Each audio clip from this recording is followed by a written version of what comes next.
l'association des Amis de Marcel Pagnol est très heureuse de vous recevoir, nous les Bleus, cet après-midi. Merci beaucoup pour votre présence. Bienvenue aux anciens et bienvenue aussi à tous les nouveaux. Vous savez que cet après-midi, on va faire un café lecture de Naïs, film de Marcel Pagnol.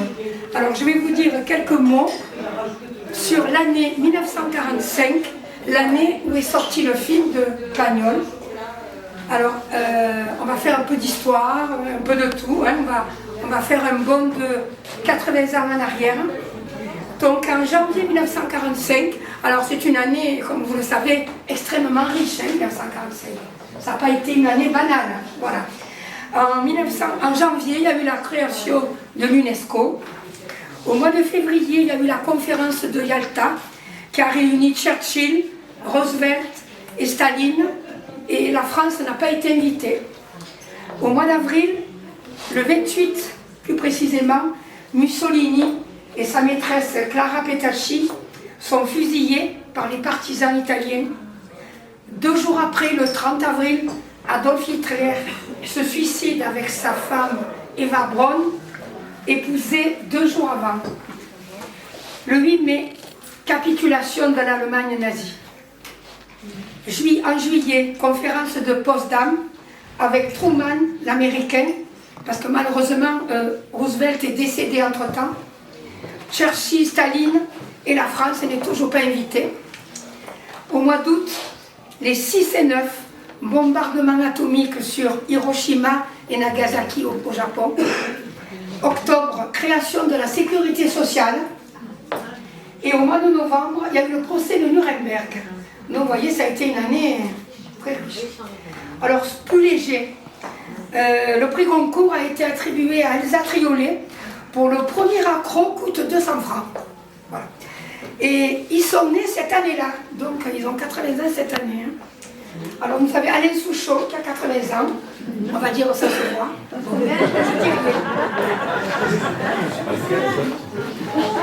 Il y a Sheila qui a 80 ans aussi, on ne dira rien. Et il y a Eddy Merckx aussi qui a 80 ans aussi, mais voilà. Et au cinéma, il n'y a pas eu tellement de sorties, parce que la vie n'avait pas encore repris. Hein. Alors il y a eu en France la sortie de Autant n'emporte le vent, qui était sorti en 1939 aux USA. Et il y a eu un film aussi magnifique, Les Enfants du Paradis de Marcel Carné. Et les chansons aussi, ils n'avaient pas encore trop le cœur à chanter. Hein. Alors il y avait Le Petit Vin Blanc de Roberto Morna, je ne connais pas, voilà. Et Mon cœur est un violon de Lucien Boyer. Voilà, on a fini de parler de l'année 45. Maintenant, je vais vous parler de Naïs de Pagnol. Alors, Naïs Bicoulin est une nouvelle qu'Émile Zola a écrite en 1877 lors d'un voyage à l'Estaque. Marcel Pagnol l'a réalisé et réadapté en 1945 avec l'aide de Raymond Le Boursier.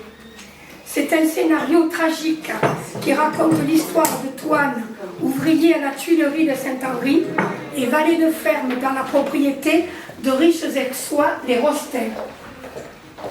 Toine est bossu et cette infirmité lui pèse, car il aime en secret la belle Naïs, la fille de Micoulin, qui est le métayer des Rostins. Le père Micoulin est un veuf aigri, ombrageux, et surtout, il mène la vie dure à sa fille, qui n'a aucune liberté. Il la considère comme une esclave. Naïs est amoureuse du fils Rostin, Frédéric, qui lui est un garçon riche, avec tous les défauts qu'un jeune de sa condition ne devrait pas avoir. Il est menteur, il est joueur et il est débauché. Mais ses parents ignorent tout de cette face cachée de leur fils bien-aimé. Et à la faveur un énième mensonge bien ficelé, Frédéric passe l'été à la Rouvière, peut-être auprès de Naïs. Et dans la clairière, à la nuit, Naïs le rejoint. Mais Toine, qui a le cœur pur et tendre, s'aperçoit des terribles manigances du père Micoulin. Mais tel est prix qu'il croyait prendre. Je vous laisse découvrir cette histoire tragique qui, chose rare dans les films de Marcel Pagnol, n'a pas de fin. Vous imaginerez celle que vous voudrez. Je vous cite les interprètes du film pour vous les remémorer. Alors, Toine le Bossu, c'est Fernandel dans le film. Naïs, c'est Jacqueline Bouvier. Frédéric Rostin, c'est Raymond Pellegrin. Nicolas, c'est Henri Poupon. Madame Rostin, c'est Germaine Kerjean. Monsieur Rostin, c'est Henri Arius. Et l'ingénieur, c'est Charles Blavette, qui est à peu près dans tous les films de Pagnol. Les musiques sont de Vincent Scotto et de Henri Tomasi. C'est à la faveur de ce tournage en 1945 que Marcel Pagnol a rencontré la jeune et jolie Jacqueline Bouvier. Ils se marieront la même année, le 6 octobre. C'est pour cela qu'au générique, elle est encore Mademoiselle Bouvier. Elle sera Madame Pagnol dans le film d'après, qui sera en 1948, La Belle Meunière. Voilà. Alors maintenant, on va aller à Cassis, puisque l'action du film se situe à Cassis. Voilà. Merci. Toine le Bossu sort de l'usine. Il est soucieux, marche vite. Une automobile le dépasse et s'arrête. Un jeune homme vient vers lui. Toine n'a pas l'air content. Toine, pourquoi tu n'es pas venu me voir au bureau? Vous avez quelque chose à me dire, monsieur l'ingénieur? Pourquoi es-tu si bête de m'appeler monsieur l'ingénieur? Tu ne te souviens pas que nous étions ensemble à l'école de Saint-Henri, non? Tu ne me tutoyais pas quand nous étions seuls jusqu'à lundi dernier? Je ne me souviens pas, monsieur l'ingénieur. Ne fais pas l'imbécile, Toine. Écoute-moi. Je suis fiancé. Avec qui? Avec mademoiselle Béatrice, la fille du patron. Nous serons mariés dans 3 semaines. Je l'adore. Et je crois qu'elle m'aime aussi. Voilà. Et pourquoi me dis-tu ça? Parce que c'est vrai. Et puis parce que t'as mauvaise humeur contre moi. Je sais bien d'où ça vient. Tu t'imagines que je fais la cour à la petite Naïs? Je ne me suis pas imaginé que tu l'as fait augmenter 2 fois en 3 mois. Et quand tu viens à l'usine, ce qui est rare, un sourire, tu lui fais un sourire un peu trop gentil. Ça, je ne me le suis pas imaginé. Je l'ai vu. Et tu l'as vu parce que c'est vrai. Ah, tu vois? Je ne vois rien du tout. Je vois que j'ai toujours été très gentil avec Anaïs, parce que c'est une excellente ouvrière, parce que je suis ton ami et parce que je sais que tu l'aimes. Moi? Forcément que je l'aime, comme tout le monde. Qui est-ce qui ne l'aime pas? Non, tu ne l'aimes pas comme tout le monde. Tu l'aimes comme personne ne l'aimera jamais. Moi, je sais, parce que je l'ai vu. Alors, Henri, ne dis pas de bêtises. Tu l'as bien regardée, Naïs, n'est-ce pas? Tu as bien vu que c'est un soleil. Elle est certainement très jolie. Elle est plus que jolie. Elle est belle. Alors comment voudrais-tu que j'ai le toupet d'être amoureux d'elle? Moi, Toine, le bossu de Saint-Henri. Mais il faudrait vraiment que j'ai perdu la tête. Elle est toujours avec toi. C'est que ça doit lui plaire. Elle est toujours avec moi parce qu'il faut bien qu'elle soit avec quelqu'un. Qu'elle parle à quelqu'un aussi, que son père lui défende de parler aux autres. Il est méchant comme une gale, son père. Des fois, il lui donne des coups de bâton. Il la laisse sortir avec moi parce que je suis son ami d'enfance. Et puis que, en sortant de l'usine, je l'accompagne parce que je vais travailler au jardin de Micoulin. Et puis de sortir avec moi, ça ne compte pas. Ça ne risque rien, tu parles. Tu parles, c'est un bossu.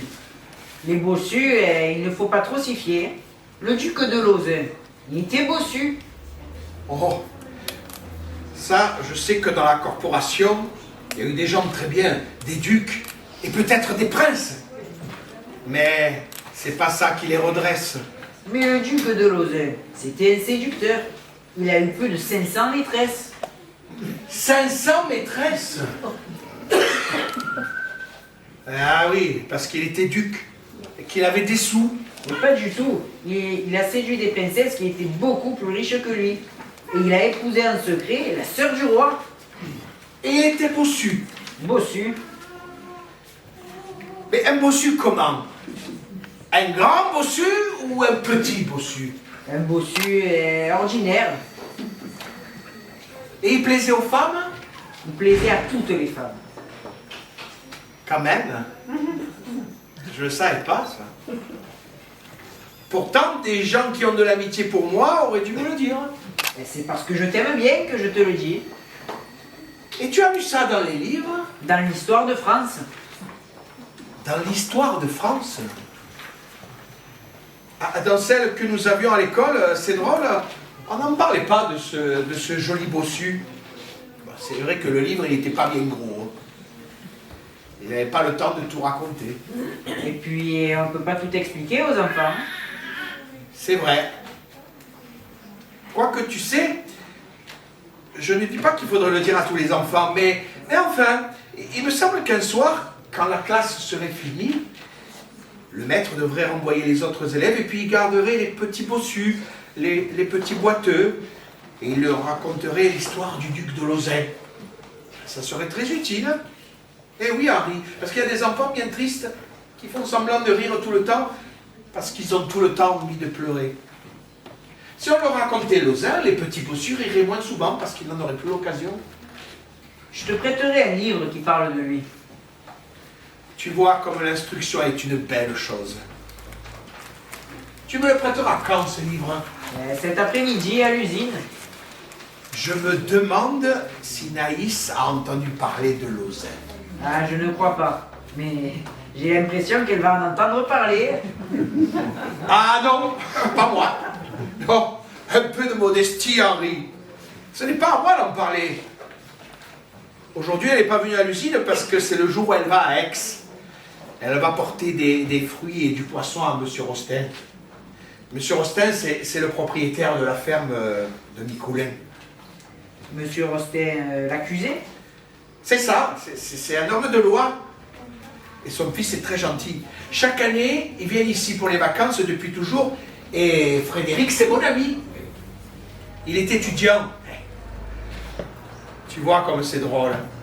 Moi, un pauvre employé des Tuileries, j'ai deux amis qui sont beaucoup plus riches et beaucoup plus instruits que moi. Toi, qui es ingénieur, et Frédéric, qui étudie pour être avocat. Ah, ça me plaît beaucoup. J'aime bien avoir des amis qui sont mieux que moi. Comme ça, c'est moi qui profite. Il a le cher, sa ferme, le père Micoulin. Il ne donne pas de sous. Monsieur Rostin lui paye même la moitié des frais et il partage la récolte. Ça ne produit pas grand-chose, naturellement. C'est pour ça que Micoulin est aussi pêcheur. Il va poser des jambins et des filets. Ça lui rapporte un peu plus. Lozin. À quel Lozin? Il ne faudra jamais en parler à Micoulin. Il ne me laisserait plus voir Naïs et il se méfierait. Et il aurait peut-être raison, hein? Non, Henri, non. Il n'aurait pas raison. Elle a 18 ans, Naïs. Et il faut bien qu'il s'imagine qu'elle n'est pas venue au monde rien que pour recevoir les calottes du père Micoulin. Elle aura bien le droit d'être amoureuse un jour ou l'autre. Et si par hasard, ça tombait sur moi, eh bien je te jure que je la rendrai pas malheureuse. Oh, ça, je m'en doute. Tu es la bonté même, Toine. Oh, que non. Je suis pas méchant. Faut rien exagérer, mais la bonté même, ça non. La preuve, c'est que je t'en voulais à toi. Et maintenant, c'est fini. C'est fini et bien fini. Après le beau cadeau que tu m'as fait, Lozin. Tu penses, Henri? Je souhaite que ta fiancée t'adore, qu'elle soit capable de se tuer pour toi, qu'elle t'aime comme j'aime Naïs. Adieu, Henri. Je vais manger. À tout à l'heure. Henri! N'oublie pas le livre. Lozin. Merci. À quel Lozin? Dans un café d'Aix-en-Provence, des jeunes gens jouent au poker. Une fille bien maquillée s'agite.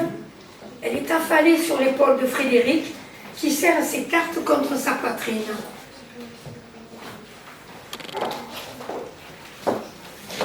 Oh, à toi, Frédéric. Plus 100 francs. Tu vas fort. J'ai besoin de me refaire. Je perds 1800. Ah, hier, tu as gagné plus de 3000. Oui, mais cette grue de Simone me les a pris. Ah, plus 30.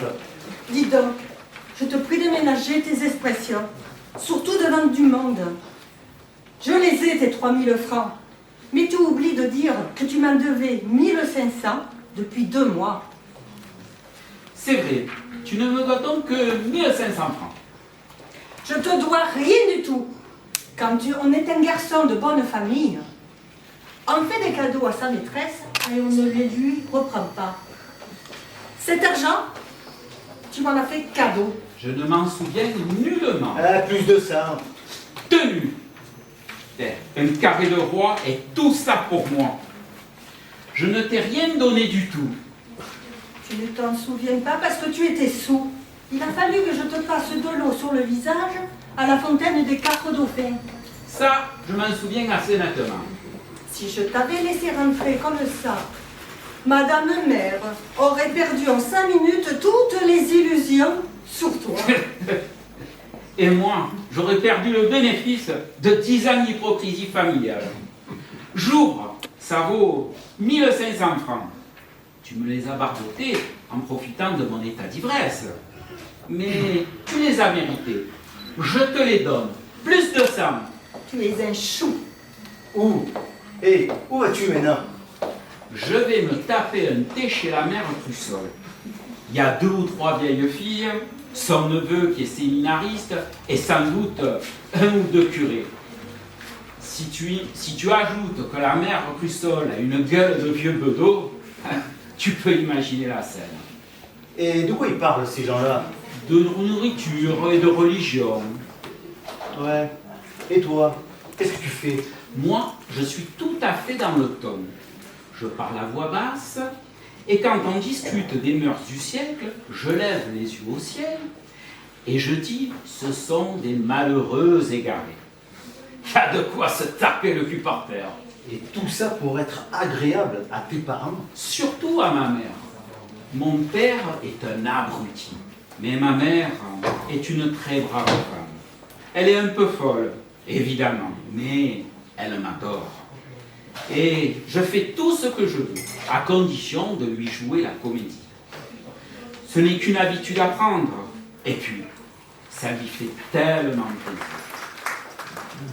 Madame Rostin s'inquiète de la santé de son fils Frédéric, trop accaparé par ses études. Elle envisage avec son mari de lui faire admettre de venir passer les vacances dans leur propriété de la Rouvière pour prendre du repos. Je me demande s'il ne travaille pas trop. Le travail n'a jamais tué personne. Au moment de mes examens, je travaillais bien plus que lui. Il m'est arrivé de ne pas dormir plus de 4 ou 5 heures pendant des semaines entières. Je te dis que Frédéric est malade et qu'avant-hier au soir, en rentrant, il n'a pas voulu dîner. Il m'a dit qu'il avait une forte migraine. Il s'est mis au lit sans manger. Il n'a même pas eu la force de faire sa prière. Je suis allée le voir dormir. Il était rouge. Il avait une espèce de hoquet et ses cheveux étaient trempés comme s'il s'était plongé la tête dans un bassin. Je lui dirais de se ménager. D'ailleurs, ces programmes d'examen sont absurdes. Ils mettent en danger la santé de nos enfants. Ça, ma chère, nous n'y pouvons rien. D'ailleurs, ce garçon est bien plus solide que tu ne crois. Et puis, les vacances ne sont pas loin. Dès le 1er juillet, tu iras t'installer à la Rouvière, chez le père Nicoulin. L'air de la mer, tamisé par les pins, le repos sous les oliviers. Je crois qu'il n'en faudra pas plus pour le guérir de ses migraines. Oui, ce sera très bien. Mais voudra-t-il venir? Tu sais qu'il ne peut pas supporter la campagne. Je lui en parlerai. Et si je lui en donne l'ordre? Non, pas d'ordre. C'est une nature trop fine et trop délicate. Il serait dangereux de brutaliser. Je lui en parlerai moi-même lorsque j'aurai trouvé comment lui présenter la chose. D'accord. Je vais vérifier l'envoi de Nicoulin. Il nous donne de moins en moins de légumes et il a toujours une bonne excuse. La grêle ou la gelée blanche ou le mistral. En revanche, il envoie du très beau poisson. L'un compense l'autre. Et la seconde, les légumes, ils sont à nous et je ne les paie pas. Tandis que le poisson, je le paie. dans la cuisine des Rostins. Naïs est venue apporter les légumes de leur propriété de Cassis et le poisson pêché par Micoulin. Madame Rostin semble satisfaite de la récolte de Micoulin. Bonjour Naïs. Bonjour, madame. Ah, voilà les paniers. Eh bien, cette fois-ci, ça m'a l'air mieux que le mois dernier. C'est à cause de la saison, madame Rostin.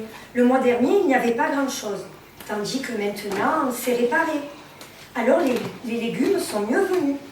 Et puis, tu as dû dire à ton père que je n'étais pas très contente du dernier envoi. Oui, madame, je lui ai dit. C'est peut-être ça qui a fait du bien aux légumes. Peut-être bien, madame. Voilà qui est très beau. C'est tout pêché de ce matin, madame. Amélie, la balance et le livre de compte.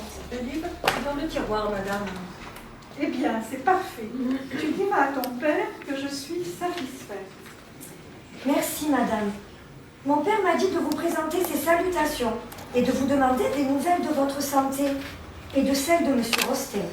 Tout va très bien de ce côté-là. Et aussi de monsieur Frédéric. Frédéric ne va pas mal non plus. Justement, l'autre jour, mon père me demandait si monsieur Frédéric était déjà avocat. Ton père va un peu vite. Frédéric n'a que 3 ans de plus que toi. Oui, c'est vrai. Moi, j'ai 18 ans. Alors lui, il a 21 ans. Il les a eu le 1er mars. Il n'est pas du tout en retard pour ses études, mais tout de même, il ne veut pas plaider avant d'avoir 25 ans. Est-ce que tu as déjeuné? Oui, je me suis arrêtée chez ma marraine aux Trois-Lucs. Elle tient un petit restaurant. Chaque fois que je viens, je m'y arrête. Eh bien, c'est parfait. Ah, dis-moi, dans quel état est notre villa de la rivière? Elle est très propre, madame. De temps en temps, mon père me donne la clé et je monte faire un petit ménage et donner un peu de soleil. Elle est toujours comme si vous alliez venir. Il n'est pas impossible que j'aille y passer 1 ou 2 mois cet été. Bien, avec monsieur Frédéric. Je vous demande ça pour préparer sa chambre. Fais comme s'il devait venir. Bien, madame. Je t'attends vers le 15 du mois prochain. C'est entendu, madame. Au revoir, madame. Au revoir, Amélie. Au revoir, Naïs. Pour une paysanne, elle est presque bien élevée. Et oui, elle est jolie comme un cœur. Malheureusement, chez ces filles de la campagne, ça ne dure pas.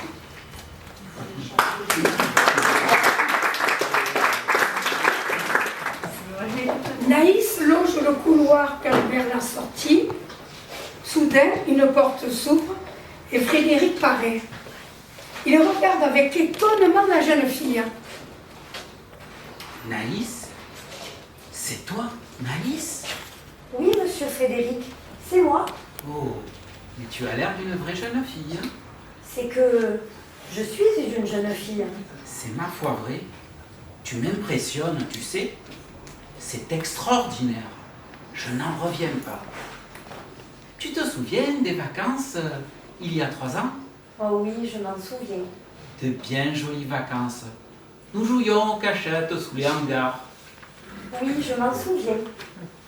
Mais maintenant, tu es belle. Est-ce que tu le sais? Monsieur Frédéric, vous dites ça pour vous moquer de moi. Tu as déjà un corsage de petite femme. Ma mère. Eh bien, Naïs, je suis très heureux de vous avoir vu. Faites mes amitiés à Toine. Je n'oublierai pas, monsieur Frédéric. Est-ce que ce pauvre Toine est toujours bossu? Toujours, monsieur Frédéric. C'est une bien cruelle épreuve que Dieu lui a imposée. Est-ce qu'il travaille? Oui, il travaille à la tuilerie avec moi. Eh bien, c'est parfait. Au revoir, Naïs. Au revoir, monsieur Frédéric. Dans un champ d'olivier, le père Micoulin, monté sur un arbre, scie une branche. Au pied de l'arbre, un vieux paysan s'adresse à Micoulin. Il a ses habits du dimanche. Mon fils, tu le connais, mon fils? Fernand, il s'appelle.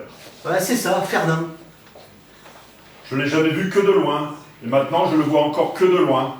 Il est là à t'attendre près du portail. Et il tourne et il vire, comme un cochon malade. Il n'a pas osé venir avec moi parce que... Parce qu'il a bien fait. Je ne tiens pas à le connaître de plus près. Et pourquoi? Parce que... c'est quand même un brave garçon. Tant mieux. Écoute, il est sérieux, et travailleur, et tout, et surtout c'est mon fils unique. Tant pis pour toi. Pourquoi tant pis? Parce que s'il meurt, tu n'en auras plus. Et pourquoi tu veux qu'il meure? Mais moi, je ne veux pas qu'il meure. Seulement s'il continue à courir après ma fille Naïs comme il le fait, et s'il s'amuse à sauter la clôture la nuit pour lui faire la sérénade, moi je lui fous 2 coups de fusil, ni plus ni moins. Micoulet, écoute-moi. S'il faisait ça dans une mauvaise intention, franchement je te comprendrais et je te donnerais raison. Mais tu vois bien que j'ai mis le col, j'ai mis la cravate, et alors, tu sais pourquoi je viens? Oui, tu viens de me le dire. Donne-nous ta fille. Eh bien moi, ma fille, je la donne pas. Je me la garde. Toi, ton fils, c'est lui qui se lève quand le mulet a la colique. C'est lui qui fait boire les bêtes. C'est lui qui t'aide à piocher la vigne. Moi, ma fille, elle me fait la soupe, elle me tient à la maison. Alors elle restera ici parce que j'en ai besoin. Alors, toute ta vie, elle va rester gardée là et elle sera ta domestique. Toute ma vie, ça me plaît. J'avais une jument, elle m'a fait une petite jument. Et cette jument, elle est à moi parce qu'elle est née chez moi et que je la nourris. Eh bien, ma fille, elle est née chez moi. Je l'ai nourrie aussi. Alors ma fille, elle est à moi. Et puis ma fille, c'est une enfant. Et l'idée qu'un garçon peut se l'emporter et se la mettre dans son lit, ça, je ne peux pas le supporter, je ne le supporterai pas.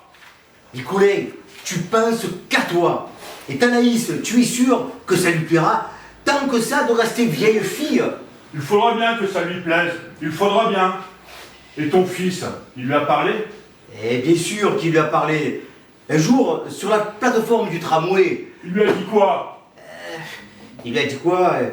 Qu'il voulait la marier. Le petit salaud. Et elle, qu'est-ce qu'elle a dit? Qu'il fallait la demander à son père. Alors elle ne veut pas.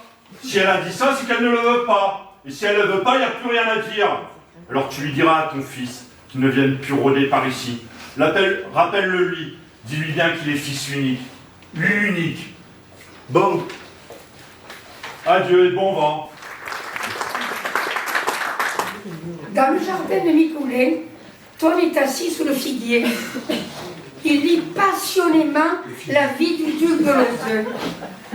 Micoulet le surprend en train de lire à haute voix. Oh là là! Oh mon Dieu! L'altière princesse, ravagée par une passion furieuse, s'humilier avec une frénésie de bonheur devant son bourreau. Son bourreau. Oh là là! S'humilier avec une frénésie de bonheur. Oh! Une frénésie. Oh, tu parles tout seul maintenant? Ça ne te suffit pas d'être bossu. Il faut que tu viennes fou. Qu'est-ce que tu comprends, toi, dans un livre? Allez, zou, fainéant, viens m'aider. Le marsouin m'a fait des trous d'1 mètre et je ne pourrai pas caler ce soir, si on ne se dépêche pas. Et où elle est, Naïs? À Aix, chez Rosten. Je le sais, imbécile. Mais pourquoi elle n'est pas rentrée? Il est 6h30, elle est où? Eh, le train arrive à 6h, elle ne va pas tarder. Venez, la voilà. Voilà 235 francs. J'ai dépensé 12 francs pour le train, mais elle me les a remboursés. Dépêche-toi, moi je vais arroser. Elle t'a pas fait de réflexion? Si, elle a dit que c'était beaucoup mieux que la dernière fois. Tant mieux. Tu as mangé chez Nathalie? Oui. Avec elle? Oui, Tu es rentré par derrière ou par le restaurant? par derrière, comme tu me l'as dit. Une fille n'a pas besoin de traverser un restaurant de Chartier. Je vais arroser. Elle va bien, Madame Rosten? Elle en a l'air. Et Frédéric? Tu as vu Frédéric? Oui, je l'ai rencontré dans le vestibule. Maintenant, c'est un monsieur. Oh, pardi. Bientôt, c'est un avocat qui parle devant tout le monde et qui dit du bien des assassins pour pas qu'on les guillotine. C'est un beau métier. Il t'a parlé? Oui, il m'a dit bonjour. Eh, tu vois, il n'est pas fier. Je suis sûr que s'il venait ici, eh bien, il me parlerait comme avant. Et il ne voudrait pas que je lui dise vous. Madame Rostet m'a dit que peut-être elle viendrait passer l'été ici. Ah, et Frédéric? Oui, je crois. Oh Naïs, qu'est-ce que tu me dis là? Avec Frédéric, mon ami Frédéric.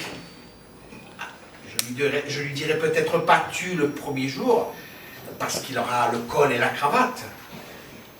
Mais dès qu'il sera habillé en saligo, alors là, ce sera exactement comme avant. Tu sais, ce n'est pas sûr, hein. Mais oui, c'est sûr, mais oui, c'est sûr. Madame Rostin, quand elle dit quelque chose, c'est qu'elle y pense toute la nuit. Elle ne parle pas à l'estourdi, Madame Rostin. Tiens, s'il vient Frédéric, je lui ferai lire Lausanne. Qu'est-ce que c'est?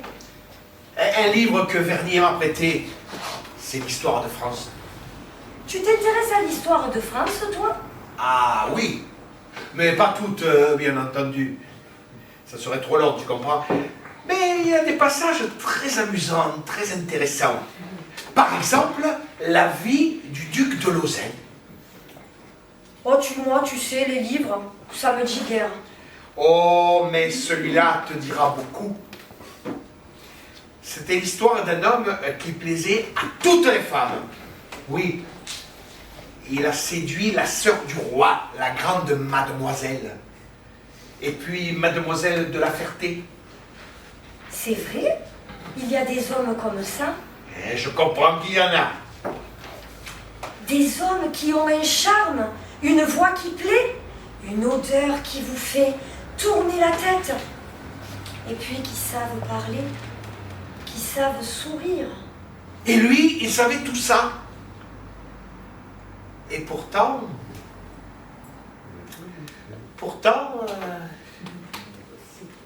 il était... Il était quoi? Il était... Mais tu le dis ou tu le dis pas? Ben, il était... Attention, voilà ton père.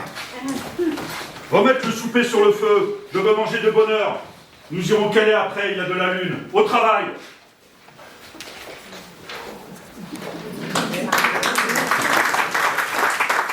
Un ami étudiant.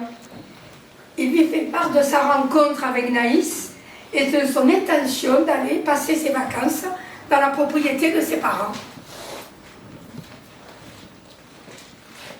Toi, tu n'es pas dans ton assiette. Pourquoi dis-tu ça? Tu as un drôle d'air. Une nouvelle maîtresse, Pas encore. mais ça se dessine. Peut-être. Il y a quelques jours, j'ai rencontré une espèce... Non, pardon. Une petite fille adorable. Une espèce de fée. J'ai eu un petit choc. D'ailleurs, je sens que... Riche. Non, pourquoi dis-tu ça? Tu as l'air si mordu que j'ai cru que tu pensais au mariage. Oh, jamais de la vie. C'est la fille de mon fermier. Ah bon? Figure-toi que pendant les vacances, il y a 3 ans, je l'avais embrassée dans les coins. Un petit flirt sans importance. Elle était très jeune. Moi aussi. Seulement, depuis, elle a grandi. Toi aussi? Eh oui. Et c'est pour ça que je voudrais recommencer les vacances d'il y a 3 ans. Tu sais, dans ma propriété de la Rouvière, près de Cassis, c'est ça que je complote. Et il te faut un complot pour aller te reposer là-bas. J'ai dit souvent à mon père que cet endroit était d'un ennui mortel. Et chaque fois qu'il voulait y aller, je refusais de l'accompagner. Si tout à coup, je lui proposais, moi, d'y passer 2 mois, ma mère se douterait de quelque chose. Tu as un esprit bien compliqué. C'est la vie de famille qui est compliquée. Seulement, je sens qu'avec un peu de comédie, je vais me faire imposer ces vacances là-bas.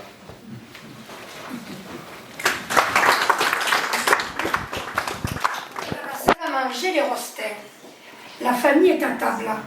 Frédéric prépare son stratagème pour faire admettre que l'air de la mer conviendrait bien à son état de fatigue.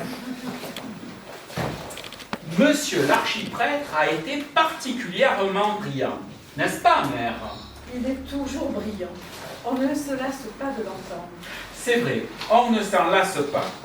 Quand il a parlé des Azous et qu'il a dit qu'il les voyait rangés sous les étendards de Satan, c'était vraiment impressionnant. Non pas que je sois Azou. Certes non. Mais il ne t'a pas trouvé bonne mine. Ah, Il te l'a dit? Oui, Madame Poussol me l'a dit aussi. C'est vrai qu'il a une tête de papier mâché. Les examens approchent. Nous sommes en pleine révision. C'est fatigant. Mais tout de même, il faut reconnaître que c'est intéressant. Le droit est une belle chose. C'est possible, mais ce n'est pas une raison pour te ruiner la santé. Après les examens, il aura le temps de se reposer. Je vous avouerai que j'y pense. Parce que j'ai l'air de faire le fort et l'infatigable. Mais, dans le fond, je sens que non. Je ne veux pas dire que ça ne va pas, non. Mais ça va un peu moins bien. Dis-moi, mon chéri, où voudrais-tu aller pour tes vacances? Je ne sais pas. D'abord un endroit tranquille, où l'on ne risque pas de rencontrer des citadins. Naturellement. Et puis, l'air de la mer, peut-être. Mais pas trop direct. Non, pas trop près de la mer. Il faudrait des pains pour le tamiser, pour le parfumer. Tu comprends? Mais oui, je comprends. Mais dis-moi, mon chéri, et pourquoi nous n'irions pas tout simplement à la Rouvière? Ça serait une idée, mais oui. J'amènerai Amélie, et pour le ménage, nous aurions Naïs. Ce sera charmant. Et surtout, ce sera une bonne détente. Malheureusement, il y a encore un mois à passer. On tiendra le coup. Mère, je vous demanderai la permission de me retirer. Demain, j'ai une dure journée.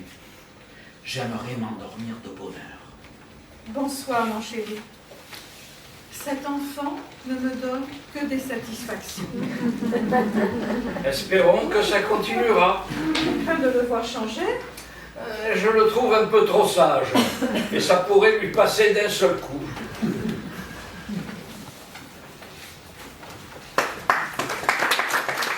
2 mois ont passé. Les Rostens sont venus s'installer dans leur propriété de la Rouvière pour les vacances. Toine a retrouvé la complicité avec son ami Frédéric. Il va lui faire des confidences. Quand Naïs a reçu la lettre pour demander si c'était pas possible de faire la chambre de Frédéric, eh bien c'est moi qui ai tout fait. J'ai gratté les murs et passé la chaux pour les punaises. Comment? Vous avez des punaises? Oh, mais il n'y en a plus. 3 couches de chaux et le blanc gélatineux. Ah, maintenant c'est propre. Naïs a passé le rouge par terre et j'ai repeint les volets. Frédéric, ne fais pas d'efforts.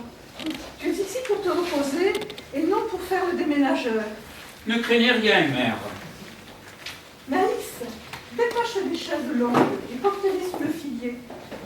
Toi, tu vas me faire plaisir de t'asseoir ici pendant que je vais organiser l'installation de vos bagages. Votre mère m'a dit de vous donner un coussin. Merci, Naïs. Mettez-le dans mon dos. Entre nous, je n'en ai pas besoin. Seulement, ça lui fait plaisir. Vous n'êtes pas malade? Oh non, à peine fatigué. D'ailleurs, j'ai l'impression que je vais me refaire très vite. Si je ne m'ennuie pas trop. On ne peut pas s'ennuyer quand on n'a rien à faire. Moi, si je n'avais rien à faire, je ne m'ennuierais jamais. Vous travaillez à l'usine avec Toine. Oui, mais je suis au pointage. Vous ne faites pas de travail manuel. Non, mais j'en fais ici. Depuis que maman est morte, c'est moi qui m'occupe de tout. Vous allez continuer de travailler à la tuilerie?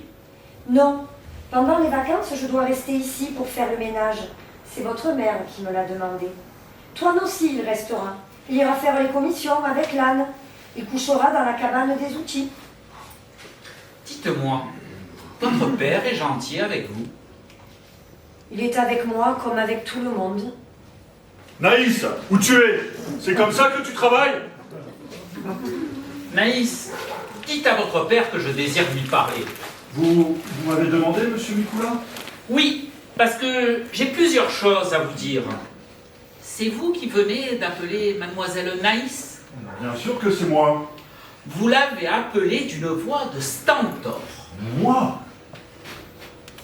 Enfin, je veux dire, vous avez crié si fort que j'ai eu une impression extrêmement désagréable. Ça, monsieur Frédéric, je ne l'ai pas fait exprès. Nous autres, à la campagne, Oui, je sais, naturellement. Mais je vous demande de ne plus crier.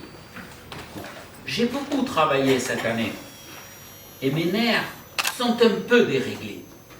je vous comprends, monsieur Frédéric. Ah, les études, ça vous mène loin dans la vie, mais c'est fatigant. Tenez, moi, quand j'étais petit, je n'ai jamais pu passer mon certificat d'études. Pourtant, j'étais fort.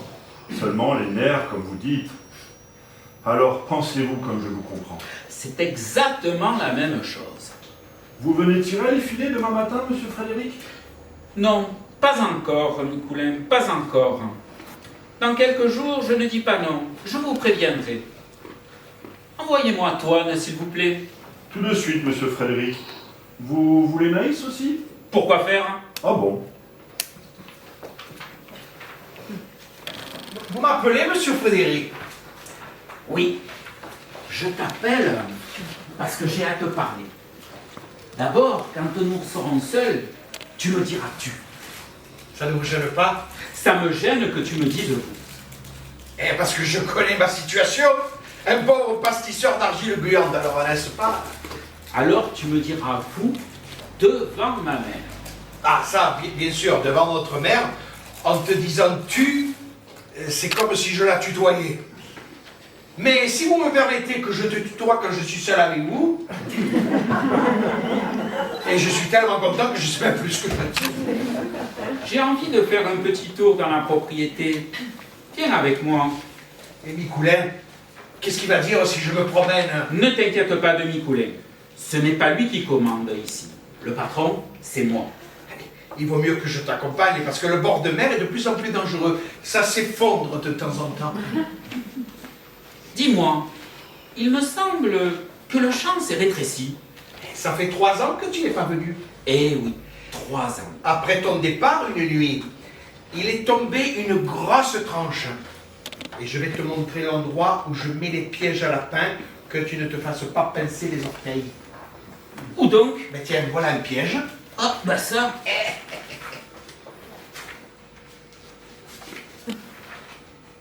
Je savais que tu ne le verrais pas. Tellement c'est bien arrangé. Regarde, regarde le fil de fer, il est là, dessous. Tu es fatigué? Je n'ai plus l'habitude des collines. Tiens, assieds-toi. Et dis-moi un peu comment ça se passe ici. Qu'est-ce que tu veux dire? Je veux dire la vie quotidienne. Qui est l'amoureux de Naïs? De Naïs? Elle n'en a pas. Oh, c'est pas une fille comme ça. Oh, non, jamais de la vie. Tu le sais peut-être pas. Et moi, je suis toujours avec elle. S'il y avait la moindre des choses, eh ben, je le saurais. Et puis son père la surveille. Et toi, tu as une bonne amie? Eh oui, j'ai une bonne amie. Tiens. Eh oui, tiens. J'ai une bonne amie. Tiens. Elle n'est pas très très belle, mais elle n'est pas laide. C'est Marie, la fille du chiffonnier de l'Estac. Tu la connais? Je ne fréquente guère les chiffonniers. Non, je veux dire, je n'en ai pas eu l'occasion. C'est à l'usine que je l'ai connue. Elle travaille à la tuilerie. Figure-toi, il me semblait que je lui plaisais. Parce que souvent je la faisais rire. Je lui faisais de l'esprit. Mais j'osais rien lui dire parce que j'avais peur des filles. Eh oui, à cause de ma figure et de mon dos. Et puis un jour, Henri, l'ingénieur de l'usine, tu le connais Henri? Il me semble, Henri Vernier. Oui, c'est ça. Et il me dit que le duc de Lauzun était un séducteur et qu'il était bossu. Alors, pour voir, j'ai essayé à les marier. Et ça a réussi tout de suite. Ça m'a fait plaisir. Et naturellement, tu l'adores. Moi, je m'en fous complètement. C'était pour voir. Elle, oui, elle m'adore. Et elle le dit à tout le monde. Je ne peux plus la supporter. Et c'est pour ça que j'ai été bien content quand Mikoulin m'a dit de venir ici. Comme ça, pendant 2 mois, je ne la verrai plus. Elle doit pleurer comme un veau. pauvre fille. Oh, la pauvre. Oh. Tu es un bourreau des cœurs. Non, non. De un cœur. Parce que des filles, j'en connais que si elles m'aimaient, je ne les ferais pas souffrir. La nuit, devant la ferme, Frédéric sort au clair de lune. Il regarde les fenêtres, puis gratte doucement à celle de Naïs. La fenêtre s'ouvre, Naïs paraît.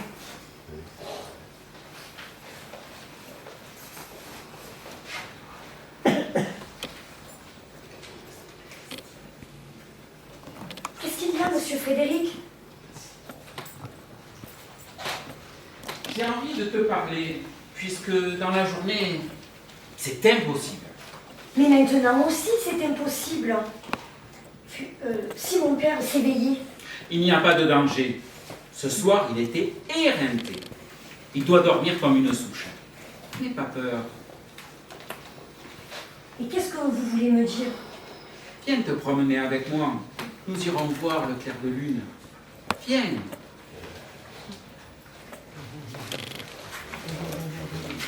Je voudrais bien, mais je n'ose pas. Et si quelqu'un nous voyait? Personne ne peut nous voir. Et toi, Il dort aussi. N'aie pas peur. vous voulez absolument? Et toi, pourquoi ne veux-tu pas? Dans la journée, chaque fois que je lève les yeux, je te surprends en train de me regarder. Mais je le fais pas exprès. Tu n'es qu'une petite coquette. Voilà tout. D'ailleurs, si tu ne me regardais pas comme ça, je ne serais pas venu à ta fenêtre. Mais tes yeux à midi m'ont donné rendez-vous pour ce soir. Si tu ne veux pas venir, je rentre chez moi. Ne vous fâchez pas, monsieur Frédéric. Ne vous fâchez pas contre moi. Laissez-moi le temps de passer ma robe. Allez m'attendre sous le gros olivier. Tu viendras au moins. Oui, je viendrai. Ne faites pas de bruit. Antoine est réveillé par le bruit d'un lapin pris au piège. Il se lève et s'en va pieds nus dans la nuit. Il ramasse le lapin mort et se dirige vers la cabane. Soudain, il semble avoir entendu quelque chose. Il s'avance et demeure pétrifié quand il voit Naïs et Frédéric enlacés. Il cache sa figure dans ses mains. Il se plie en deux comme blessé. Il tombe à genoux à terre et sanglote. Naïs est aperçue de quelque chose. Terrorisée, elle pousse Frédéric et lui demande de se cacher dans une broussaille. Toine! C'est toi, Naïs? Qu'est-ce que tu fais là? Tu prends le frais? Et toi, qu'est-ce que tu fais là? Un lapin. C'est un lapin qui s'est pris au piège. Il a crié, alors ça m'a réveillé, et voilà. Tu rentres te coucher? Non. Si ton père savait que tu es dehors, c'est pas prudent, tu sais, Naïs. Je sais. Écoute, Toine. À toi, tu es comme un frère. Je peux te dire la vérité. Quelle vérité? Moi, je le sais, la vérité. Il fait trop chaud, alors tu es sorti pour prendre le frais et profiter du clair de lune. Le clair de lune, c'est le plus joli et les gens n'en profitent jamais. Seulement, si ton père avait la même idée, et s'il vous trouve dans les ruines, ça pourrait mal tourner. Remarque, Naïs, ce que tu fais, ça ne me regarde pas. C'est une affaire. Tu es assez grande pour faire ce qui te plaît. Seulement, si c'est qu'une fantaisie, une amusette, eh bien moi, il me semble que le danger est plus grand que le plaisir. Oh, Toine, tu sais bien que je ne suis pas une fille qui perd son temps avec des amusettes. Je l'aime. Tu l'aimes d'amour? Je l'aime depuis toujours. Et tu es heureuse? Je me sens belle. Alors retourne-y, puisque c'est ton bonheur. Va tourner dans l'herbe, va. Pourquoi tu me parles méchamment? Tu ne m'aimes plus? Et qu'est-ce que tu espères de Frédéric? Mais je ne pense pas à demain. Je suis si heureuse. Tu vas retourner là-bas? Oui, oui, j'y retourne.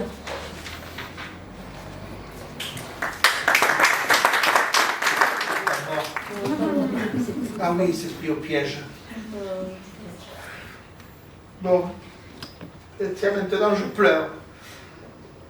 Bon, puis il faut surveiller Micoulin. Allez, va surveiller le père pendant que la fille là-bas. Allez, vas-y, Lausanne, vas-y, monte la garde. Ah oui, tu es mon frère.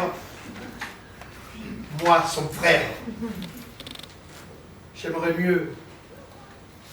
Allez, Lausanne, fais pas de bruit. Surveille et tais-toi. Dans la cuisine de Micoulin, le matin de bonne heure, il entend chanter Naïs.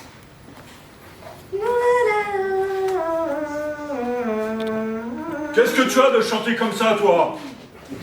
Je sais pas. Je le fais pas exprès. Il faut que tu sois bougrement contente pour chanter sans le faire exprès. Tu ne peux pas répondre quand je te parle, non? C'est pas de ma faute si j'ai 20 ans. Qu'est-ce que c'est ces perdreaux qui sont sur la table de la cuisine? C'est Fernand, le fils des Baumettes, qui me les a donnés pour Madame Rostin. Qu'est-ce qu'il connaît, Madame Rostin, ce paysan? Qu'est-ce qui lui permet de faire des cadeaux à Madame Rostin? Tu mens, il te les a donnés à toi, et seulement à toi. Et tu dis, c'est pour Madame Rostin. Mais c'est à toi qu'il les a donnés. Et pourquoi? Il en avait pris 6 au piège, alors il m'en a donné 2. Il n'y a pas de mal. Oh non, il n'y a pas de mal. Il vient rôder autour de la propriété, sous prétexte de mettre des pièges. Mais moi, je sais qu'il vient pour toi. Et c'est peut-être pour ça que tu chantes. Et après? Et après, la prochaine fois que je le revois ici, je lui casse le bâton sur le dos. Tu peux lui dire à ton galant. Moi, je me charge pas de lui faire la commission. Moi, je m'en charge. Prends garde qu'il ne prenne pas un bâton plus gros que le tien. Quoi? C'est ça qui te ferait plaisir? Que ton galant assassine ton père? Après, tu serais libre, pas vrai? Tu ferais ce que tu voudrais. En attendant, on profite toujours de celui-là. Bonjour, Micoulin. Bonjour, monsieur Frédéric. Vous êtes déjà levé? Mais oui, depuis que je ne fais plus la sieste l'après-midi, je m'éveille tous les matins au chant du coq. Naïs, pouvez-vous me donner du café? Tout de suite, monsieur Frédéric. Je vais le faire chauffer.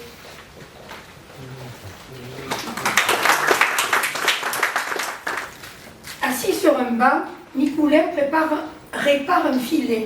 Soudain, il regarde par la fenêtre, il se lève, examine de plus près, puis, comme un chasseur, il suit la piste de Naïs jusqu'à l'olivier. Naïs est dans les bras de Frédéric. Micoulin s'avance avec précaution. Brusquement, la voix de Naïs l'arrête. Je sais bien, mon amour, que tu partiras, mais il me reste encore un mois de bonheur. Je ne veux pas penser qu'il va finir si vite. Pourquoi penser au lendemain? À la fin de la vie, il n'y a que la mort. Les filles de la ville ne sont pas intéressantes. Elles ne savent pas ce que c'est que l'amour. Elles n'ont que des caprices. Tandis que notre amour, sous les étoiles, restera le plus beau souvenir de ma vie. Le maître est le plus fort, même quand il est mort, mais avec un peu de patience. Nous allons faire un quart d'heure, 20 minutes d'entracte et nous reprendrons après. Voilà. Dans le petit port, Toine écope le bateau. À côté de lui, un pêcheur tripote le moteur de sa barque de pêche. Frédéric se prépare à partir à la pêche avec Micoulin. Naïs est inquiète et se doute que son père prépare quelque chose.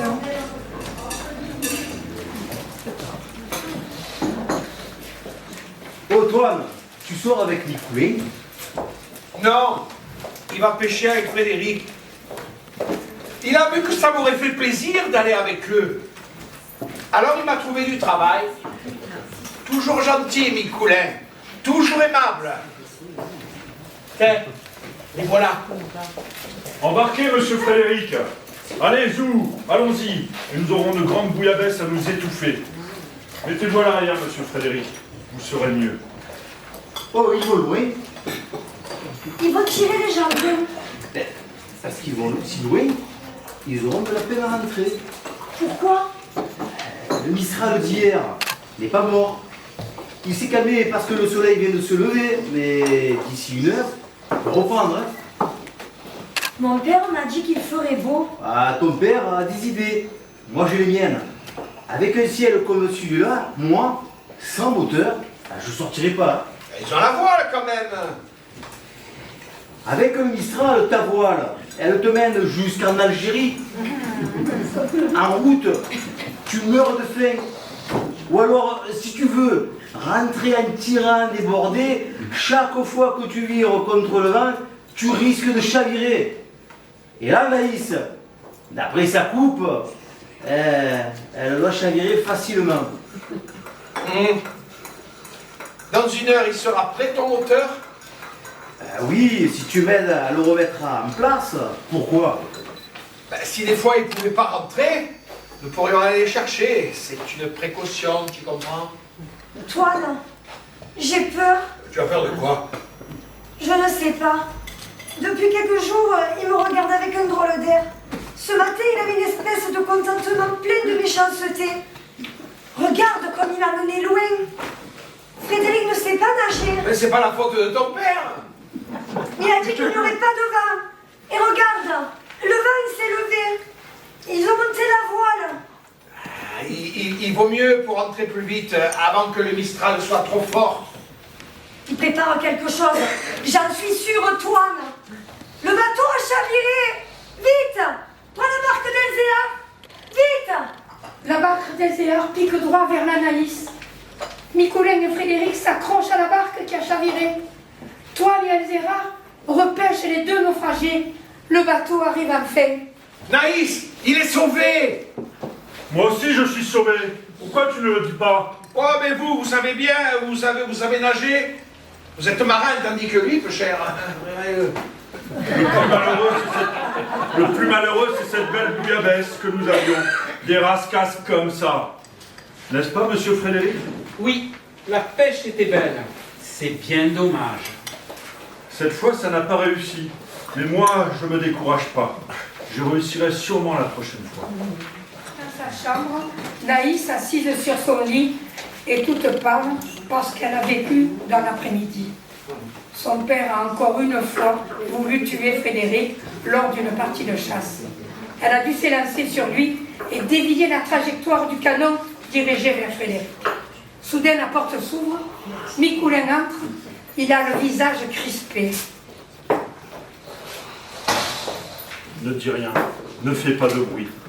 Si tu ne dis rien, je ne ferai de mal à personne. Moi non plus, je ne dirai rien. Il va venir gratter. Tu lui diras d'aller attendre sous l'olivier, comme d'habitude. Parce que moi aussi j'ai à te parler. Mais moi, ça ne sera pas long. Le voilà. Il marche sans faire de bruit, comme les voleurs. Réponds-lui. Dis-lui que tu vas venir. Si tu dis que je suis là, je fais un malheur tout de suite. Tu viens, ma chérie? Pas tout de suite. Va m'attendre. Je t'aime. Dépêche-toi. Je t'aime. Il le dit bien, et il est pressé. Il semble un chat du mois de mars. Alors écoute-moi bien. Si tu dis un seul mot de l'histoire de cet après-midi, moi je tue tout le monde. Et après je me fais sauter le caisson. J'ai 3 fusils chargés dans ma chambre. Il y en a un pour les gendarmes, un pour les parents de la vermine et un pour moi. C'est comme ça que ça se passera si tu dis un seul mot. Tu me comprends? Et si je ne dis rien, qu'est-ce que tu feras?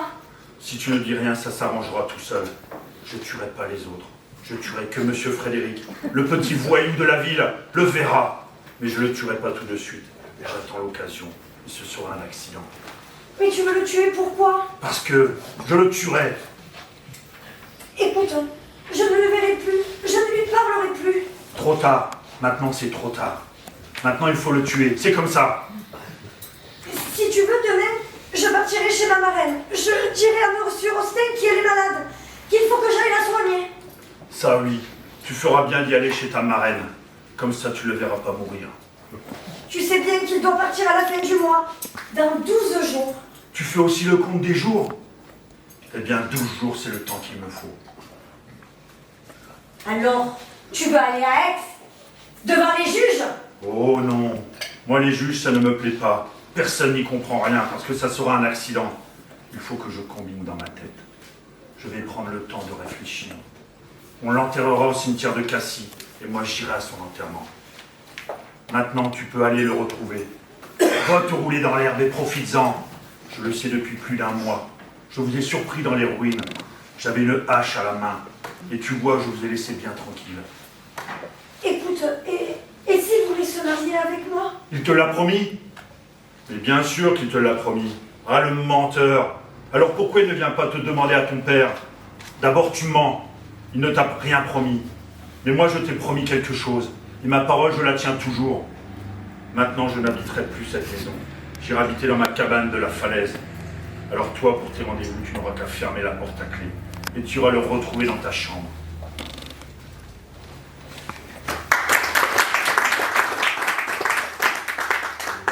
Vous retrouverez Frédéric qui l'attend.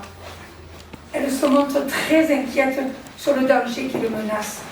Lui veut la rassurer, mais elle cherche à l'éloigner. Tu devrais partir, mon amour. Tu devrais dire à tes parents qu'il te faut la montagne, le grand air. Avec la mine que j'ai, ça les ferait rire. Dis-moi, Naïs, tu m'as peut-être assez vu. Tu sais bien que je passerai ma vie à tes pieds. Et quand tu partiras, tu emporteras tout mon bonheur, toute ma vie. Tu ne sais pas comme je t'aime. Mais j'ai peur pour toi. J'ai vraiment peur pour toi. Tu as peur de ton père parce qu'il te battait quand tu étais petite. Mais moi, il ne me battra pas. Mais je suis sûre qu'il se doute de quelque chose. S'il se doutait quelque chose, il irait trouver mon père. Et je sais bien ce qu'il lui dirait. Il lui dirait quoi? Je voudrais pas te faire de la peine, mais enfin, il irait voir papa Rosten et lui dirait: votre fils a déshonoré ma fille. Il faut qu'il l'épouse. Non, non. Tu ne le connais pas. Il ne demandera jamais rien. Mon père commencerait à se fâcher et à me faire une petite scène. Ma mère pleurerait toute une après-midi. Et finalement, on s'accorderait pour donner au papa Nicoulin une somme pour te faire une dot. Ce n'est pas très poétique, mais ça me paraît vraisemblable. Tu ne le connais pas. Il ne demandera jamais rien. J'ai peur. Viens sur mon épaule. Tu n'as plus peur. Viens. Frédéric déjeune avec son père sous le figuier. Naïs les serre. Nicolas, lui, prépare sa vengeance en invitant Frédéric à une partie de pêche. Tu es bien fraîche, Naïs. Tu es aussi claire que ta pauvre maman. Je l'ai connue, moi, ta maman. C'était la plus jolie fille de Saint-Henri. Et la plus sage. Mais Naïs aussi, elle est sage, monsieur Rosten. Demandez à monsieur Frédéric. Mais qu'est-ce qu'il a, c'est Frédéric? Il voit bien qu'elle reste toujours à la maison. Elle ne va jamais courir ailleurs. N'est-ce pas, monsieur Frédéric? C'est la vérité pure. Faut dire qu'elle n'a pas besoin de sortir. Elle a son galant à la maison. C'est plus commode. Je ne comprends pas. Parce que vous faites semblant de ne pas comprendre. C'est Toine, son galant. Toine le bossu. Un brave garçon, monsieur Rosten. Pour le travail et la gentillesse, il n'y en a pas deux comme lui. Vous venez ce matin à la pêche, monsieur Frédéric? Oui, mais pas en bateau. J'aime beaucoup mieux la pêche à la ligne, au bord des rochers. Oui, mais il vaut mieux préparer un trou la veille. Ce soir, si vous voulez. Et vous verrez demain.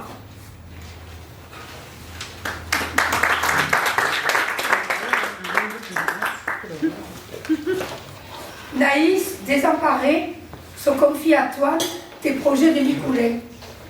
Elle lui demande de l'aider pour éviter un drame qu'il prépare. Elle est prête à tout pour sauver Frédéric.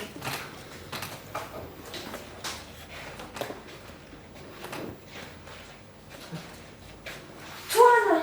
Oh! Qu'est-ce qu'il y a? Toine! Il faut que je te parle. Ouais. Mais quoi? Toine! Il va le tuer. Qui? Tu le sais bien, Toine. Il va le tuer. Tu l'aimes tellement que tu te fais tes idées. Tu me disais, c'est comme un rêve. Mais maintenant, c'est plus des rêves, c'est des cauchemars. À la chasse hier, il l'a visé. Il a voulu lui tirer dessus. C'est moi qui ai détourné le fusil et qui l'ai sauvé. Tu le crois, ce que tu racontes? Je le savais d'avance, ce qu'il préparait. Je le surveillais. Et qu'est-ce qu'il a dit, Mikoulin? Rien. Ce matin, il est venu dans ma chambre et il m'a dit « Je le tuerai. Il le fera, Toine. Sauve-le, J. Sauve-moi. » Mais Frédéric, qu'est-ce qu'il en pense? Il ne le sait pas. Mon père m'a dit que si je le préviens, il tuera tout le monde. Et après, il se fera sauter la tête. Il est devenu fou, Toine. Et les gendarmes? Si tu en parlais aux gendarmes? Il leur dira que c'est moi qui suis devenue folle. Et après, il fera un malheur. Alors Frédéric, il a qu'à partir. Il ne me croira jamais qu'il y a du danger. Avec les autres, il est calme. Il n'a l'air de rien. Moi, j'ai vu sa figure. C'est terrible. Moi aussi, il me tuera. Franchement, alors il n'y a qu'à le tuer, lui. Puisqu'il t'a dit qu'il te tuerait, qu'il se tuerait après, il vaut mieux le tuer avant. Mais toi, Anaïs, qu'est-ce que tu espères de Frédéric? Je n'espère rien. Mais je ne regrette rien. Et toi, tu n'as pas d'amitié pour Frédéric? Bien sûr, j'ai de l'amitié pour lui. Mais il a fait des choses que moi, à sa place, je n'aurais pas faites. Ce n'est pas de sa faute, Toine. C'est moi qui ai commencé. Je ne pouvais pas m'empêcher de le regarder et de devenir toute pâle. Et puis, j'avais les jambes coupées. Il s'en est aperçu et c'est de ma faute. Allons donc. Il est venu exprès. Et je comprends beaucoup de choses, là. Il t'a vu à Aix et il s'est dit, la petite Naïs, elle ferait bien pour mes vacances. Ah, il a passé de bonnes vacances. J'ai été heureuse, Toine. Tu as été heureuse, et lui, il s'est bien amusé. Voilà la différence. À moi, toi, on me dit, surveille à la fenêtre, repêche Frédéric, défends-le, étrangle mon père, allez-y, monte à la guillotine. Et dans les journaux, on dira, Toine, le bossu assassin. Et Frédéric, il aura un bon client. Il dira, monsieur le juge, ne le condamnez pas à mort, que peut-être à cause de sa bosse, on ne pourra pas le mettre sous la guillotine. Et il me sauvera la vie. Et toi, tu deviendras Madame Frédéric. Si c'est ça que tu veux, tu n'as qu'à le dire franchement.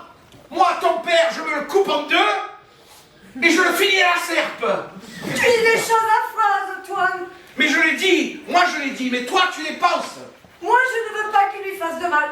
Toine, je n'ai que toi pour me défendre. Tu ne vas tout de même pas laisser faire un crime après tout. C'est sûr que si je peux l'empêcher, mais je crois qu'il ne le tuera pas. Il lui fera peur peut-être. Peut-être avec la colère, il lui donnera 4 coups de pied au derrière. Mais ça ne sera pas un drame pour tout Frédéric. Il aura bien mérité, hein, ton Frédéric. Ça lui fera les fesses à ton Frédéric. Tu le détestes parce qu'il n'est pas reçu, parce qu'il est beau, parce que je l'aime. Tu voudrais le voir mourir. C'est ton esprit qui est tendu de méchanceté. Ne t'approche plus de moi. Ne me parle plus. Tu me dégoûtes. Tu es tout pareil que mon père. S'il meurt, moi, je me jetterai du haut de la falaise. Et c'est toi qui m'auras fait mourir. Mais Naïs, où vas-tu? Bossu, bossu, bossu. Et voilà, mon pauvre Lausanne. Tu n'as pas compris. On pourra peut-être te faire un dessin. Toine, si Frédéric s'en va d'ici, sans qu'il lui soit arrivé malheur, si tu veux, tu mourras. Mais si je veux, comme quoi? Comme femme? Comme tu voudras. Je ne veux pas te mentir. Je ne veux pas te faire croire que je t'aime d'amour.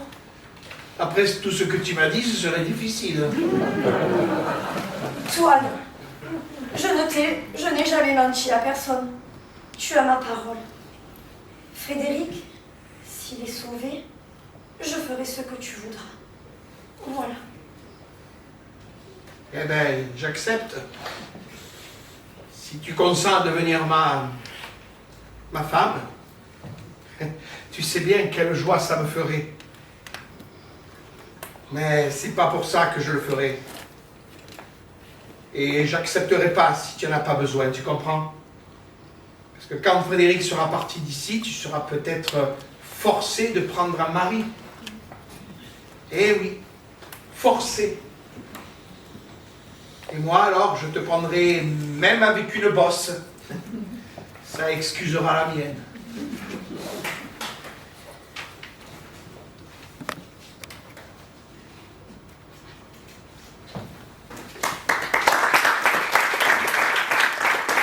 Cabane, Toine réfléchit mélancoliquement. Soudain, il écoute attentif. Il s'allonge par terre et colle son oreille au sol. Puis il sort dans la nuit. Il entend des coups sourds. Il avance et voit une faible lueur qui sort du vieux puits abandonné. Une échelle de corde est fixée à la margelle. C'est Micoulin qui travaille à la lueur d'une lampe. Il se prépare à remonter. Toine se cache. Micoulin s'en va satisfait. Toine découvre entre deux pierres une mèche noire cachée qui descend jusqu'au fond du puits. Une mèche. Et en bas au fond, il a dû mettre la dynamite. Oh, le bandit. Et quand Frédéric ira pêcher demain matin, bang! La montagne lui servira de chapeau. Assassin! Assassin! Heureusement que j'ai pas trop sommeil. Qu'est-ce qu'il faut faire alors? Après tout, c'est peut-être pas ce que je crois. Moi, je vois une mèche, je sais pas où elle va. Je l'allume pour m'amuser. S'il arrive quelque chose, moi, j'y suis pour rien. Hein. Bon, après tout.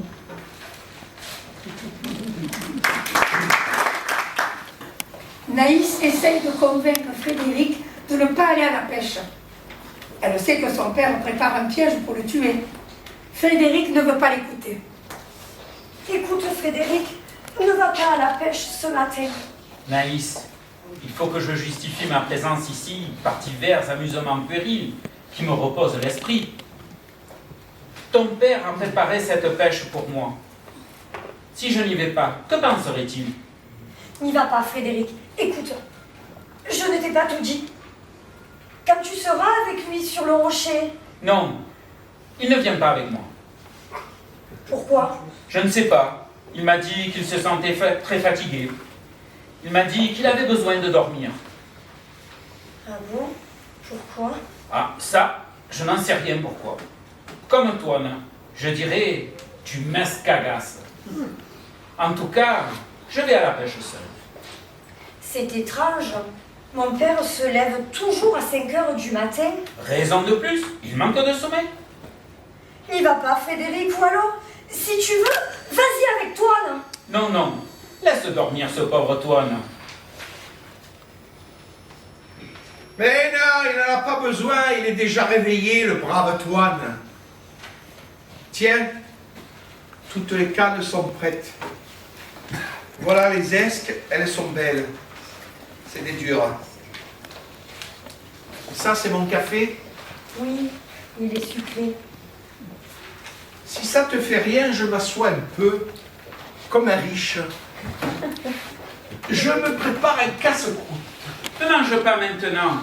Nous déjeunerons plus tard, sur le rocher. Allons, viens. Ne me bouscule pas comme ça, oh! Laisse-moi boire le café. Il fait beau, on a le temps, pas vrai? Un grondement puissant fait trembler la maison. Tous les trois se regardent.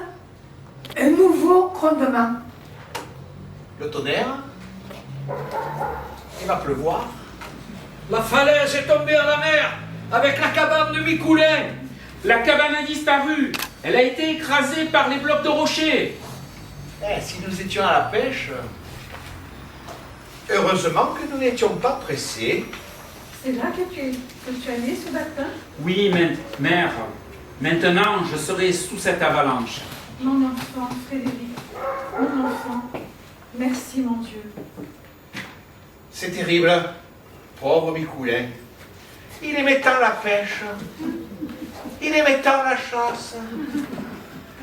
Il aimait tant Monsieur Frédéric.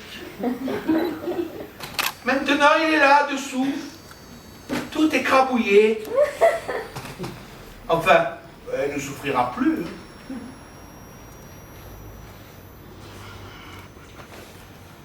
Monsieur Rostin, il faudrait que vous alliez à la gendarmerie, non?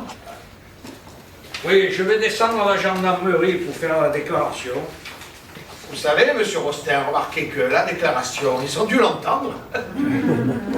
Ils seront ici avant midi. Et puis, il faut alerter les voisins avec les pioches et les pelles. Pourquoi faire? Pour le déterrer. Et après, il faudra le réenterrer. Vous savez, pour moi, monsieur Rostin, il sera plus jamais plus enterré que ça, le pauvre Micoulin. Hein?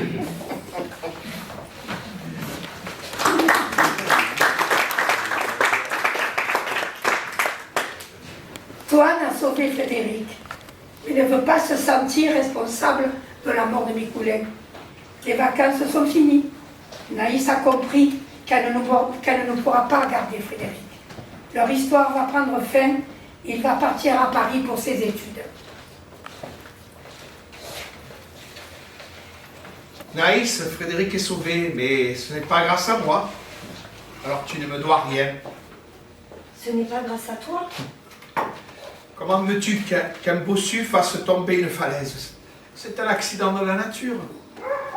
Ou alors c'est lui qui avait tout préparé pour la partie de pêche et le destin l'a fait tomber dans son piège. Ben, tu sais, ce que tu m'avais promis, ben, je n'y compte pas. Tu ne me dois rien. Tiens, regarde Frédéric. Il est tout vivant. Il a peut-être des choses à te dire. Je m'esbigne. Sur le banc du figuier, Frédéric s'avance vers Naïs et vient s'asseoir près d'elle. Il regarde autour de lui et la serre dans ses bras pensifs. Frédéric, ne me dis rien. Tu es le fils d'une riche famille. Tu es beau, intelligent et instruit. Je t'aime, ce n'est pas de ma faute. Tu as été assez gentil pour me donner un grand bonheur. Ce n'est pas une raison pour que tu gâches ta vie et ta carrière. Naïs, ne me prends pas pour un petit saligot.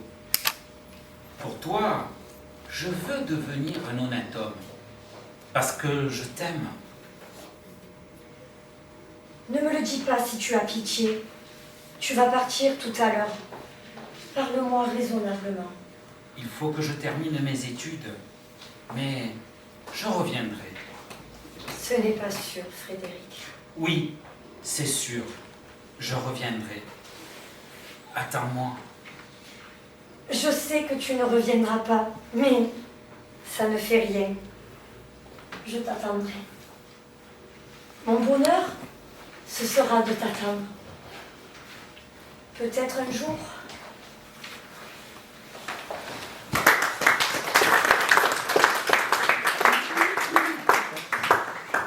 Dans la salle à manger des Rostin, Toine est venu voir les Rostin pour parler de la destinée de Naïs après la mort de Micoulin. C'est à cause de Naïs, Madame Rostin. C'est pour ça que je me suis permis toute seule maintenant. Qu'est-ce qu'elle va faire? C'est bien triste. Elle n'a aucune ressource. Est-ce qu'elle ne travaille pas aux Tuileries d'habitude? Oui, mais ce n'est guère un travail pour elle. Et puis à son âge, toute seule dans la vie. Mais toi, tu ne veux pas rester ici? Hein? Si tu veux, je t'offre la place de ce pauvre Micoulin. Avec vous, Naïs ne serait pas seule. Et puis, elle est en âge de se marier. Oui, bien sûr, naturellement. Et si tu prends la place de Micoulin, elle a beaucoup d'affection pour toi, Naïs. Oui, de l'affection. C'est bien le mot. Et peu à peu, l'affection, ça se transforme. Elle te plaît pas, Anaïs? Oui, elle me plaît, bien sûr.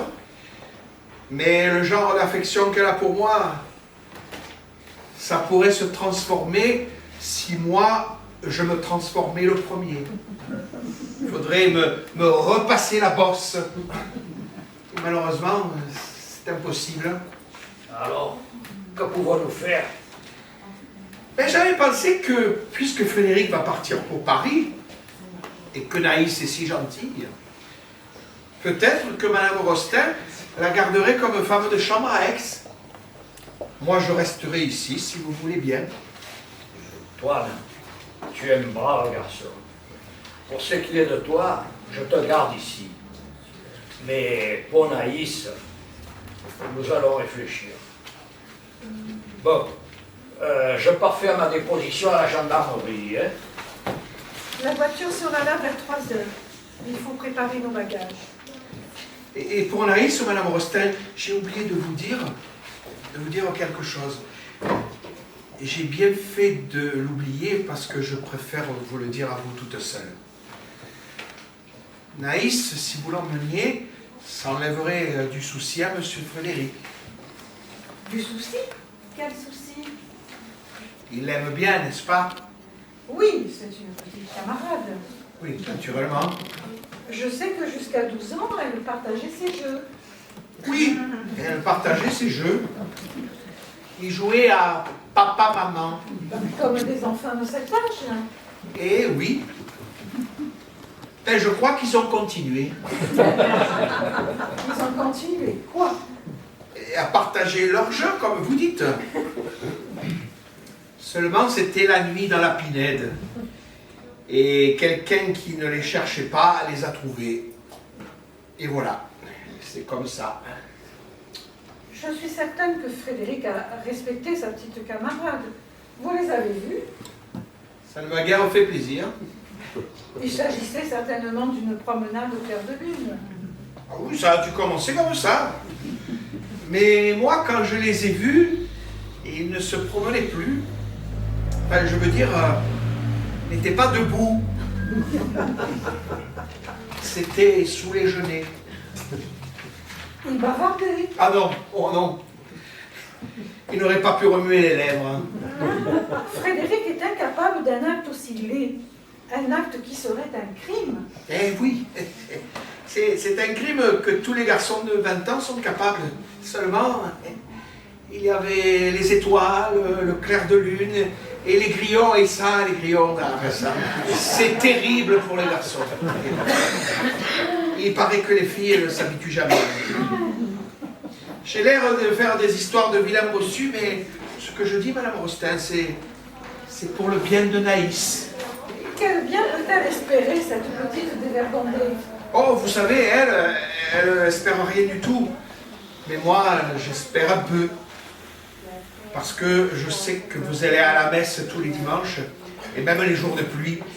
Alors les gens qui vont à la messe quand ça ne leur rapporte rien, eh bien, moi j'ai confiance en eux.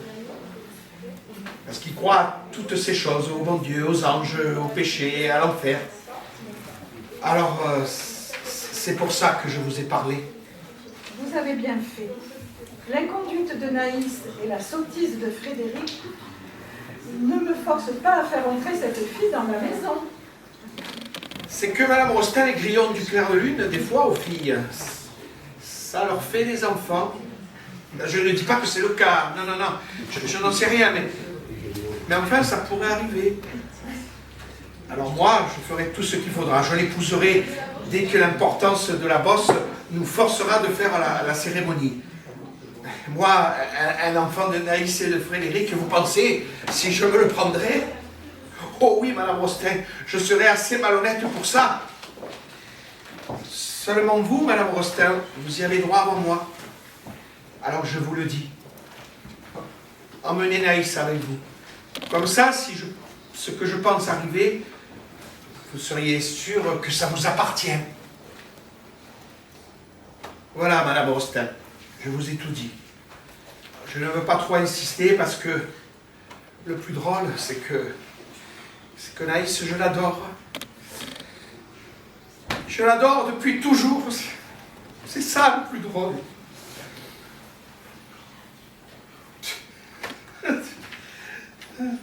Ne riez pas, Antoine. Vous me faites de la peine. Parce que je ris comme un bossu. Mais ne pensez plus à cette bosse. Vous en parlez beaucoup trop. Et j'en parle beaucoup parce que je la remarque souvent. Si je veux dormir sur le dos, j'ai la tête en l'air comme les tortues. Elles ont de la chance, elles sont toutes bossues, tandis que nous... Non, Antoine, vous n'êtes pas une tortue. Vous avez confiance en ceux qui remplissent leur devoir de chrétiens. Pourquoi n'allez-vous pas à la messe? Vous y trouveriez de grandes consolations. J'y allais quand j'étais petit. Mais depuis que j'ai compris ma bosse, je n'ai plus voulu. Compris votre bosse.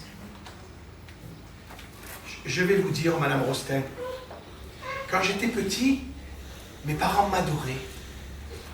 Et surtout ma grand-mère. J'étais déjà comme je suis, naturellement.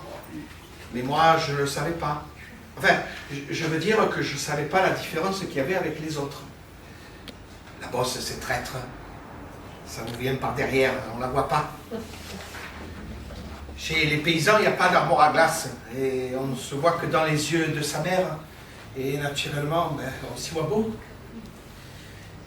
Et puis un jour, un voisin m'a dit, il était très gentil ce voisin, il m'a dit, oh, le joli petit bossu.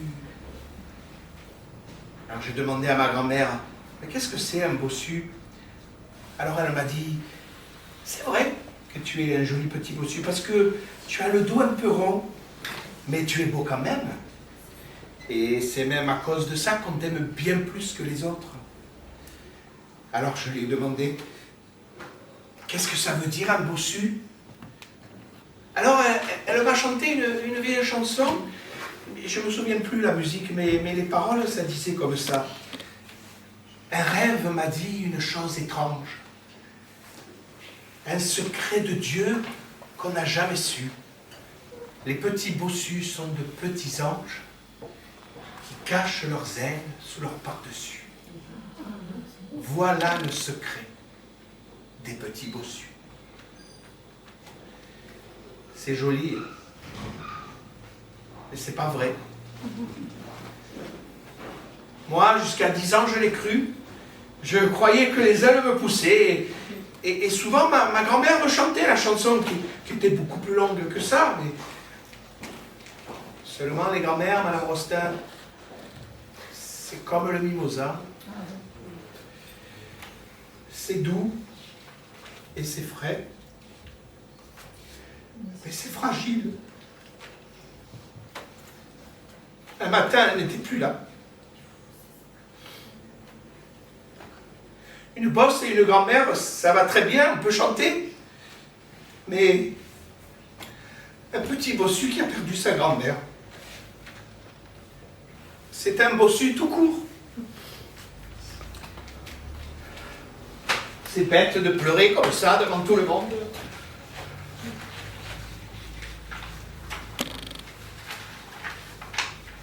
Mais chacun a sa croix, mon pauvre frère. Et pour moi, il faudrait la faire tordue. Mais j'y crois quand même au bon Dieu, hein, parce que je crois que vous y croyez. Et si vous emmenez Naïs, alors je porterai un cierge à l'église. Mais les prières, je ne saurais pas. Et puis au fond, quand on porte une bosse toute sa vie, c'est comme une longue prière. On n'a plus besoin de parler. Alors Naïs, Madame Rostin, je l'aime trop et elle l'aime trop. Elle aime trop Frédéric, alors il ne faut pas la laisser ici avec son père sous les pieds. Je l'emmènerai parce que je le dois. Mais personne ne doit savoir que je sais. Merci, Madame Rostin. Merci pour tout ce que vous faites pour elle et aussi merci pour moi. Parce que vous m'avez parlé comme à un monsieur. Je vous ai parlé comme à un monsieur parce que vous m'avez parlé comme un homme. Antoine, vous avez un grand cœur. J'ai peut-être un peu le cœur un peu plus gros que les autres, mais j'ai pas de mérite. J'ai la place. Au revoir.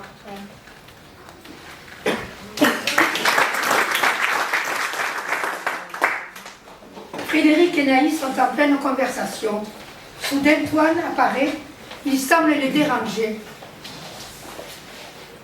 Je vous dérange? Oui. Tant pis. Moi, quand on me dérange, je le dis pas. Tu vas partir, Frédéric. Toute ta famille part à Aix. C'est justement pour ça que j'ai peut-être quelque chose à dire à Anaïs. Mais moi aussi, j'ai peut-être quelque chose à lui dire. Hein. Ça l'intéressera peut-être un peu moins. Toine, laisse-nous. Bon, je voulais te mettre au courant d'une conversation que je viens d'avoir avec Madame Rostet. Mais enfin, du moment que je dérange, je m'en vais. Mais qu'est-ce qu'elle t'a dit? Rien de méchant.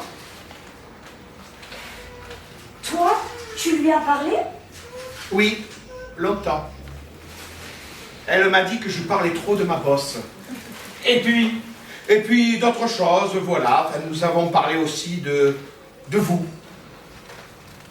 De nous deux? De lui, de toi, et puis de moi. Mais enfin, moi, je suis comme ce cher Nicoulin. Je n'aime pas déranger. Je m'en vais. Toine, qu'as-tu raconté à ma mère? Elle m'a demandé si je voulais rester ici pour prendre la place de Nicoulin. Alors moi, j'ai dit oui. Tu as bien fait, Toine. J'aime mieux ça, à cause de Naïs. Je suis sûr que tu le veilleras sur elle. Oui. Comme un frère. Oui, oui. De loin. Pourquoi de loin? Parce que Madame Rostin, enfin je veux dire ta mère, elle m'a dit de dire à Naïs que si elle voulait, enfin si tu veux, elle l'emmènerait à Aix. Quand? Tout à l'heure, avec toute la famille. Mais pourquoi? Parce qu'elle a pensé que Frédéric s'en va à Paris et qu'alors elle sera bien seule. Que peut-être Naïs, si elle s'occupait d'elle, elle deviendrait comme une dame. Et moi je lui ai dit, je ne sais pas si elle voudra, mais je lui en parlerai. Et on peut toujours en parler, pas vrai hein? Ça n'engage à rien. Toine, est-ce qu'elle se doute de quelque chose? Oh, alors moi, tu sais, les gens instruits, je comprends à peine ce qu'ils disent. Alors, ce qu'ils pensent. Enfin, je fais la commission, voilà. À toi de donner la réponse, parce que c'est à 4 heures que toute ta famille s'en ira. Bon, je m'en vais, je ne veux pas gêner. Les Rostel sont dans la voiture, prêts à repartir à Aix en amenant Naïs avec eux. Ils attendent. Ils attendent Toine pour lui dire au revoir. Son ami Elzéar, qui le cherchait, le voit arriver, les bras chargés de fleurs et un sac rempli de légumes. Oh, Toine! Où tu es, dis-moi? Oh, Toine, tu viens? Excusez-moi, Madame Rostel. Je vous apporte ce bouquet de fleurs et les premières récoltes de votre nouveau fermier. Ce n'est pas très nourrissant, mais le cœur y est. Tiens, ça c'est pour toi, Naïs. Un souvenir. Ça ne durera pas longtemps parce que c'est des fleurs de la ville. Elles font tout ce qu'elles peuvent pour être belles. Merci, Toine. On m'a donné beaucoup de fleurs dans ma vie. Celles-ci ne sont pas les plus jolies, mais ce sont certainement les plus belles. Alors, bonne santé, Frédéric. Tu as tout pour toi. Tout. Tâche de ne rien perdre. Rien. Et ça, c'est le plus difficile. Quand vous reviendrez ici, dans 1 an, dans 2 ans,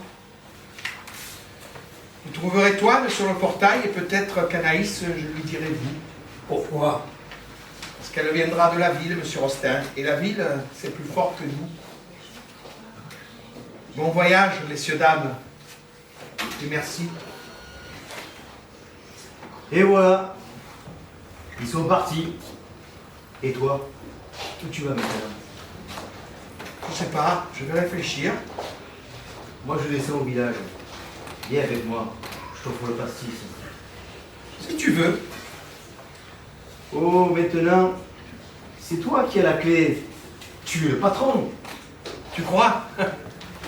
Malheureusement, cette porte, je la ferme sur personne.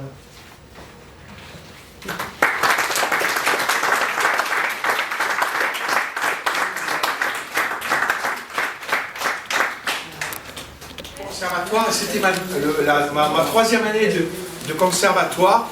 Cette scène, je ne l'ai plus rejouée en public depuis. Et ça fait ouf. Je vais vous dire l'année. C'était en 89. Vous vous rendez compte? Il y en a qui n'étaient pas nés. Tu n'étais pas né, toi. Et voilà. Et donc ça a été ma scène de concours de fin d'année au conservatoire et je ne l'avais plus jamais rejouée. Et en plus, alors le texte me revient évidemment, mais j'ai préféré le garder quand même en main. Voilà. Et merci à José et à tous. Et puis également à Elisabeth, qui est à la technique.